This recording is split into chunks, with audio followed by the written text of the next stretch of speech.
আৰু উজান বজাৰলৈকে যোৱা দুটা বাহু গুৱাহাটী ক্লাব ৰোটাৰী আৰু ৰাজগড়ত নিৰ্মাণ হ'ব বাকী আছে 300 মিটাৰৰ কনষ্ট্ৰাকশ্যন সি 2 এদিনতে তাৰো কাম আৰম্ভ হ'ব আৰু এই সমগ্ৰ প্ৰক্ৰিয়াটোত 852 কোটি টকা ব্যয় হ'ল নিশ্চিতভাৱে অসমৰ আটাইতকৈ এইখন দীৰ্ঘতম উৰণীয়া সেতু ভাৰতত কেই নম্বৰত পৰে মই নাজানো পিছত আমি হিচাপ নিকাচ কৰি উলিয়াব পাৰিম কিন্তু ই ভাৰততো নিশ্চিতভাৱে এটা স্থান লাভ কৰিব আৰু এতিয়া ৰাইজৰ বাবে মুকলি কৰি 14 তাৰিখে ৰাতিপুৱা ইয়াক আমি ৰাইজৰ বাবে মুকলি কৰি দিম 3 দিন ৰাইজে যাতে খোজকাঢ়ি ইয়াৰ যিটো এস্থেটিক সেন্স বা এস্থেটিক বিউটিৰ এটা উপভোগ কৰিব পাৰে সেইকাৰণে আজিৰ পৰা 14 তাৰিখ ৰাতিপুৱালৈকে নুনমাটিৰ পৰা চানমাৰীলৈ কিন্তু আনন্দৰাম বৰুৱা যিখন কমাৰ্চ ফ্লাইঅভাৰ সেইখন খোলা থাকিব আকৌ সিফালে আগবাঢ়ি গৈ চানমাৰীৰ পৰা গুৱাহাটী ক্লাবলৈ দুটা পাৰ্টত 3 দিনৰ কাৰণে এই সেতুখন ৱাকিং জোন হৈ থাকিব কিন্তু যিটো জুৰুডৰ পৰা ট্ৰেফিক আহে এইটো ফ্লাইঅভাৰৰ তলেদি চলাচল কৰি থাকিব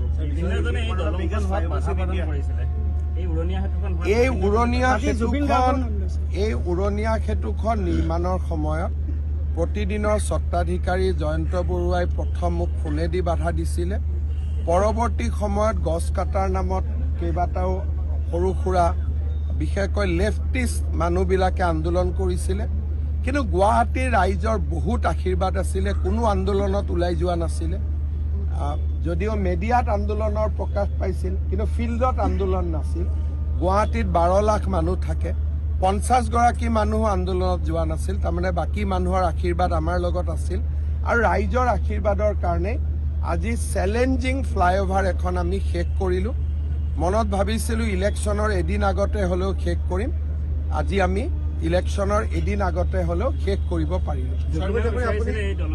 জুবিন ইয়াক গছ কটাৰ সময়ত তেওঁ আন্দোলনত গৈছিল তাৰপিছত মই এদিন ৰাতিপুৱা ফোন কৰি কথা পাতিলোঁ যে এনেকুৱা হ'ব ফ্লাইঅভাৰখন নহ'লে কি হ'ব কি নহ'ব তেতিয়া মোক কৈছিল দাদা মোৰ পুৰা ছাপোৰ্ট আছে আৰু পিছত তেওঁ টেলিভিশ্যনত ইণ্টাৰভিউ দিছিলে যে মই গৈছিলোঁ কিন্তু হিমন্ত দাই মোক বুজাই দিছে গতিকে এতিয়াৰ পৰা মোৰ কোনো বিৰোধিতা নাই এইটো আপোনালোকৰ ক্লিপিং আপোনালোকৰ লগতে থাকিব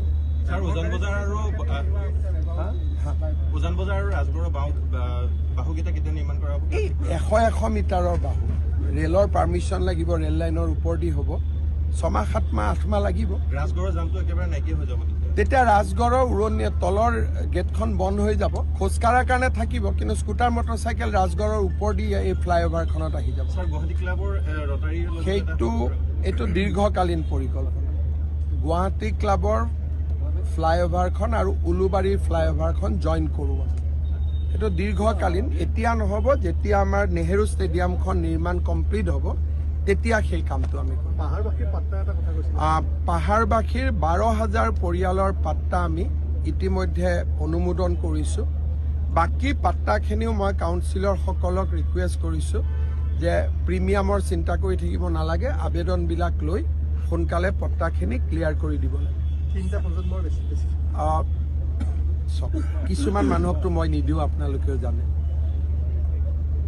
অচিনাকি মানুহবিলাককতো মই বাংলাদেশৰ পৰা অহাবিলাককতো নিদিওঁ সেইটোতো মোৰতো নীতি আপোনালোকে ক্লিয়াৰ জানে